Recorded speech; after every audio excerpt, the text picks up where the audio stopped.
Good morning, welcome to business breakfast show. So కేంద్ర మంత్రి మమతా బెనర్జీ ఇవాళ రైల్వే బడ్జెట్ ను పార్లమెంట్ లో ప్రవేశపెట్టబోతున్నారు. ఇది వన్ ఆఫ్ ది క్యూస్ కాబోతుంది. ప్రస్తుతానికి గ్లోబల్ క్యూస్ స్టేబుల్ గా ఉన్నాయి, పాజిటివ్ గా ఉన్నాయి, ఓ మోస్తరు పాజిటివ్ గా ఉన్నాయని కూడా చెప్పుకోవచ్చు.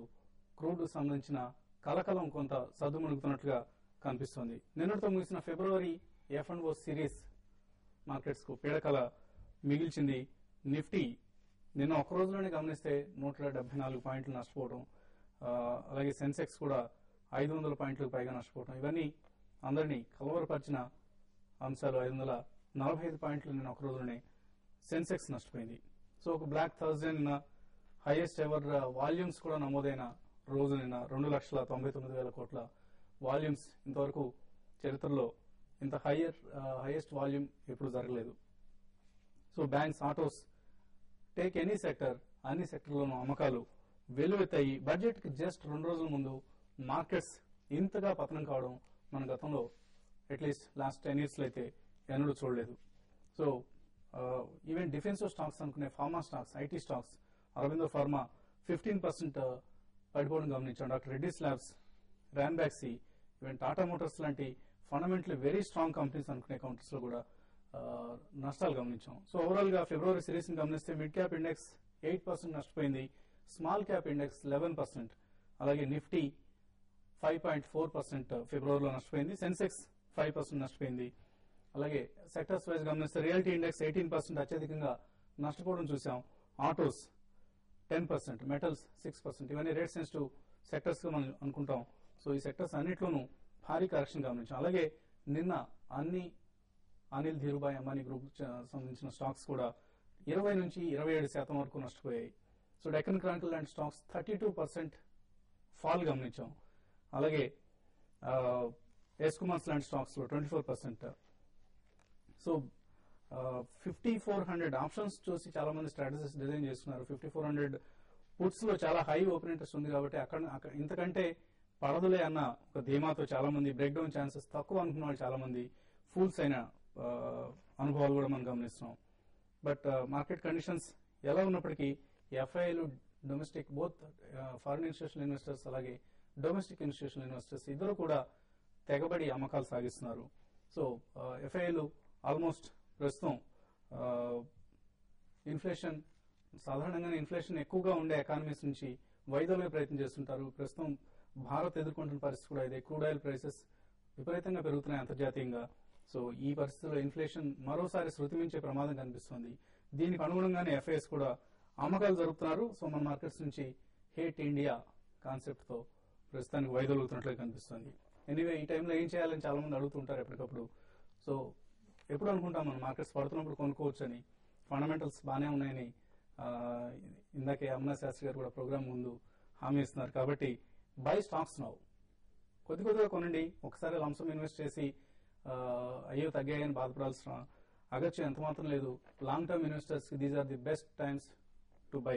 అలాగే షార్ట్ టర్మ్ లో అఫ్ కోర్స్ మార్కెట్స్ పెరగొచ్చు లేదా తగ్గొచ్చు, ఇట్ డజంట్ మ్యాటర్. సెన్సెక్స్ మన కర్మగాలి ఏ 12,000 10,000 పడిపోయినా కూడా గుండె ధైర్యం, నిబ్బరం ఉన్నవాళ్ళు మాత్రమే కొనండి. అదర్వైజ్ రోజు మార్కెట్ కండిషన్స్ చూసి వరీ అయ్యేవారు మాత్రం please stay away from the markets. ఒక ఖచ్చితమైన బేర్ మార్కెట్ లో ఉన్నాం మనం. అయితే ఈ బేర్ మార్కెట్ సైకిల్ ఎంత అన్నది ఇంకా నిర్ధారణ కావాల్సింది. 4 months, 6 months, 9 months. 2008 లో గమనించాం ఒక ఈ మధ్య కాలంలో అతిపెద్ద బేర్ ఫినామినా.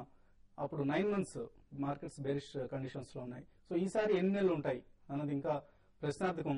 మేబీ బడ్జెట్ తర్వాత ఒకసారి బడ్జెట్ గేమ్ చేంజర్ అయినా ఆశ్చర్యపోవడం అవసరం లేదు. సడన్ గా ప్రణబ్ ముఖర్జీ గారు ఒక మ్యాజిక్ స్పిన్ లాంటిది తిప్పి ఒక మంచి బడ్జెట్ ప్రవేశపెడితే, రిఫార్మ్ ఓరియంటెడ్ బడ్జెట్ ప్రవేశపెడితే, డెఫిషిట్స్ ని కంట్రోల్ చేసే బడ్జెట్ ప్రవేశపెడితే డెఫినెట్ గా మార్కెట్స్ పెరిగే అవకాశం ఉంటుంది. Anyway be prepared for some more bearishness and markets conditions పై ప్రస్తుతం మనతో మాట్లాడేందుకు అనలిస్ట్ కుటుంబరావు గారు అలాగే అమర్నాథ్ శాస్త్రి గారు సిద్ధంగా ఉన్నారు. సో కుటుంబరావు, బడ్జెట్ మీదే ప్రస్తుతం అందరి ఆశలేఖ ఉన్నాయని చెప్పుకోవచ్చు. సో ఎటువంటి బడ్జెట్ మార్కెట్స్ లో మనం ఎక్స్పెక్ట్ చేయొచ్చు? మేజర్ సర్ప్రైజెస్ అయితే ఉండవండి. అయితే నిన్న ప్రైమ్ మినిస్టర్ గారి కాంబాటివ్ యాటిట్యూడ్ ఏదైతే కనుక పార్లమెంట్ లో చూసామో డిఫెండ్ చేసుకోవడంలో, డెఫినెట్లీ తన ముద్ర అంటూ ఒకటి వేయడానికి ఈసారి బడ్జెట్ లో ట్రై చేయొచ్చు అని చెప్పేసి కాస్త ఇండికేషన్స్ వస్తున్నాయి. మేబీ సెంట్రల్ జిఎస్టీ లాంటిది ఇంట్రడ్యూస్ చేసి or couple of reform measures అనమాట. సో దట్ నేను కొత్తగా తిరిగి ఒక రోడ్ మ్యాప్ వేయగలను ఈ రిఫార్మ్ ప్రాసెస్కి అనే ఇంప్రెషన్ కనుక ఇచ్చారంటే కనుక డెఫినెట్లీ మార్కెట్స్ పాజిటివ్గా తీసుకునే పాసిబిలిటీ ఉంది. బట్ ఆ పాజిటివ్ పాసిబిలిటీ ఏదైనా సరే, ఎందుకంటే మార్కెట్స్ ఆల్రెడీ పడినాయి కాబట్టి ఒక రిలీఫ్ ర్యాలీ కింద ట్రీట్ చేయాలి. మంచి బడ్జెట్ ఇచ్చినా కూడా క్రూడ్ అనేది పైన వేలాడుతోంది ఒక అతి. అంటే ఒక్కటండి, క్రూడ్ ఆయిల్ది కూడా ఓవర్ ప్లే చేస్తున్నారని చెప్పేసి నేను అనుకుంటున్నాను. ఎందుకంటే మోర్ దాన్ ప్రైస్, యాక్చువల్గా అక్కడ కన్సర్న్ ఏంటంటే ఇనీషియల్లీ టునీషియా దగ్గర నుంచి స్టార్ట్ అయ్యి ఈజిప్ట్కి వెళ్ళి ఇప్పుడు అక్కడి నుంచి బహ్రెయిన్, ఇప్పుడు లిబియా, ఇప్పుడు మేబీ నెక్స్ట్ ఆఖరికి సౌదీ అరేబియా వరకు కూడా స్ప్రెడ్ అవుతుంది అని చెప్పేసి ఆ జియో పొలిటికల్ టెన్షన్ వల్లనే పెరుగుతుంది. కానీ అదర్వైజ్ గ్లోబల్ కన్జంప్షన్ 2008 మాంద్యం తర్వాత చూస్తూ ఉంటే కనుక చాలా వరకు ఆల్టర్నేటివ్ ఎనర్జీ దీనికి పెట్టిన ప్రోగ్రెస్ కానీ ఇవన్నీ చూస్తూ ఉంటే ఈ హయ్యర్ లెవెల్స్ పెద్దగా సస్టైన్ అవ్వని చెప్పేసి అని నేను అనుకుంటున్నాను. ఎందుకంటే 2007 to 2008 మధ్యలో కూడా క్రూడ్ $140 వెళ్ళటం చూసాం మనం కూడా. అయితే ఆ టైం అప్పుడు మార్కెట్స్ అన్ని కూడా అప్ మూవ్లో ఉన్నాయి కాబట్టి అందరూ ఇగ్నోర్ చేశారు.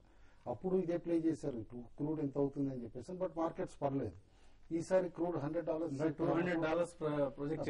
ప్రాజెక్ట్ కూడా చేశారు, గోల్డ్మ్యాన్ సాక్స్ లాంటి కంపెనీస్ అనమాట. ఈసారి ఇప్పుడు $100 క్రాస్ అవటమే ఇమీడియట్ గా ఎక్కడ లేని కన్సర్న్స్ అన్ని కూడా చెప్తున్నారు. అప్పటి నుంచి ఇప్పటికి మన ఎకానమీ కూడా పెరిగింది, మోర్ రోబస్ట్నెస్ వచ్చింది. నేను అనుకోవటం మాత్రం కాస్త ఓవర్ డన్ నిన్నటిది కూడా. ఎందుకంటే ఇందాక మీరు రైట్లీ పాయింట్అవుట్ చేశారు, 5400 దగ్గర చాలా కంప్లసెంట్ గా ఉన్నారు.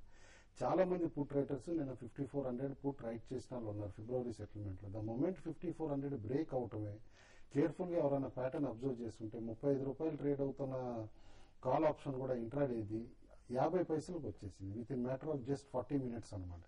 అంటే the moment of 5400, 5380 support break అవటమే all the way up to 5200 దాకా, 5260, 5280 లెవెల్స్ దాకా పడిపోవటం మనం చూసాం.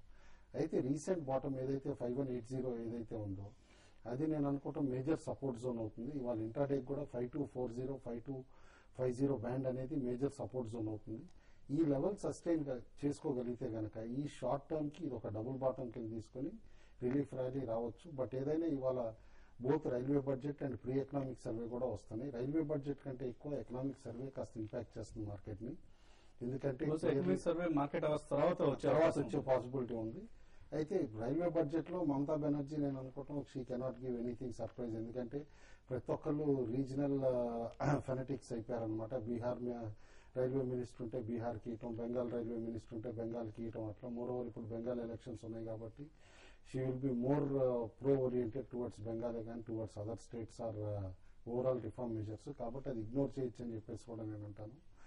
ఆల్ ఇన్ ఆల్ ఇవాళ ఇంటర్నేషనల్ క్యూస్ మాత్రమే ఇంపాక్ట్ చేస్తున్నాయి. మొన్నటి వరకు డొమెస్టిక్ క్యూస్ ఇంపాక్ట్ చేసి వాళ్ళ డొమెస్టిక్ క్యూస్ కాస్త పొలిటికల్ అన్సర్టనిటీ అన్ని తగ్గిన తర్వాత ఇంటర్నేషనల్ క్యూస్ ఇంపాక్ట్ చేస్తుంది. ద మూమెంట్ ఇంటర్నేషనల్ క్యూస్ కొంచెం పాజిటివ్ అవుతా ఉంటే కనుక మార్కెట్స్ తేరుకుంటాయి అని చెప్పేసి అని అనుకున్నాను. ఓవర్లీ బేరిష్ అయ్యి కంగారు పడాల్సిన అవసరం అయితే లేదని అనుకుంటున్నాను.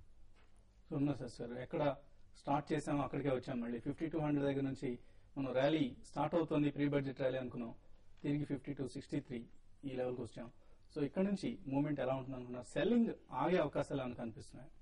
ఇన్ఫాక్ట్ లాస్ట్ వీక్ మనం చెప్పుకున్నప్పుడు 5555, 5600 స్ట్రాంగ్ రెసిస్టెన్స్ అవుతుంది అనుకున్నాం. అదేవిధంగా రెసిస్టెన్స్ తీసుకొని maybe double bottom or slightly lower bottom కూడా రావచ్చు. అంటే సెన్సెక్స్ విషయానికి వస్తే 17,000, నిఫ్టీ విషయానికి వస్తే 5050 to 5100 మధ్యలో సపోర్ట్ తీసుకోవడానికి ఎక్కువ అవకాశం ఉంది. బట్ స్ట్రైట్ వే రాదు, అది మళ్ళీ నిన్న వచ్చిన ఫాల్కి మళ్ళీ కొంత పుల్ బ్యాక్ రావడానికి అవకాశం ఉంటుంది. 5450 అనేది ఇప్పుడు కొంచెం దాటం కష్టం అనిపిస్తుంది. సో మేబీ 5350, 5375 వరకు మళ్ళీ కొత్త down trend, maybe up to 5100 to 5050 అది మాత్రం మంచి బయింగ్ ఆపర్చునిటీ అవుతుంది. ఈ సంవత్సరానికి మంచి బయింగ్ ఆపర్చునిటీ కావచ్చు. So close to 17,000 Sensex and 5100 మధ్యలో నిఫ్టీలో ఇన్వెస్ట్ చేయొచ్చు. అప్పుడు మీకు మళ్ళీ మంచి ర్యాలీ రావడానికి అయితే అవకాశం ఉంటుంది. So we're very close to bottom. Even historical గా చూసుకున్నా సరే పిఈ, నిఫ్టీ పిఈ తీసుకున్నా సరే 18 to 20 దగ్గర యావరేజ్ పిఈ ఉంది, లాంగ్ టర్మ్ పిఈ. సో ఇప్పుడు మనం అక్కడికి వస్తున్నాం, దాదాపుగా 260 ఈపీఎస్ ఉంది నిఫ్టీకి. So we are close to average levels. అందుకని చెప్పేసి ఇక్కడ పెద్ద డౌన్ సైడ్ లేదు. అండ్ ఎనీ గ్రేట్ ఫాల్ కనుక వస్తే బికాస్ ఆఫ్ గ్లోబల్ క్యూస్ వస్తే మంచి వాల్యూ బయింగ్ కూడా అవుతుంది. ఓకే అండి. అలాగే Karur Vysya bank share holders కి మండే నుంచి రైట్స్ ఇష్యూ ప్రారంభమవుతుంది. 2:5 రైట్స్ ఇష్యూ. ఇది ₹150 దగ్గర రైట్స్ ఇష్యూ ప్రైస్ ని డిసైడ్ చేసినట్లు ఇప్పుడే వైర్ ఏజెన్సీస్ నుంచి వార్తలు వస్తున్నాయి. అలాగే association of national exchanges members of India ANMI Andhra Pradesh chapter 27వ తారీఖు అంటే ఎల్లుండి సండే రోజు ఒక సదస్సు నిర్వహిస్తోంది. విజయవాడ హోటల్ ఐలాపురం గాంధీనగర్ లో ఉంది ఇది. అక్కడ CH Jagadeeswara Rao chairman ANMI AP chapter opportunities for investors in 2011 ఈ అంశం మీద మాట్లాడతారు. అలాగే డాక్టర్ బి అమర్నాథ్ శాస్త్రి గారు మన పక్కన ఉన్నారు. వారు కూడా అండర్స్టాండింగ్ స్టాక్ మార్కెట్ డైనమిక్స్ ఈ అంశంపై ఆయన విశ్లేషణ అందిస్తారు. సో తప్పకుండా హాజరవ్వండి విజయవాడ వాసులందరూ ఈ అవకాశాన్ని వినియోగించుకోండి. సండే 9 గంటలకే ఈ సదస్సు ప్రారంభమవుతుంది. ఇప్పుడు చిన్న బ్రేక్ తీసుకుందాం.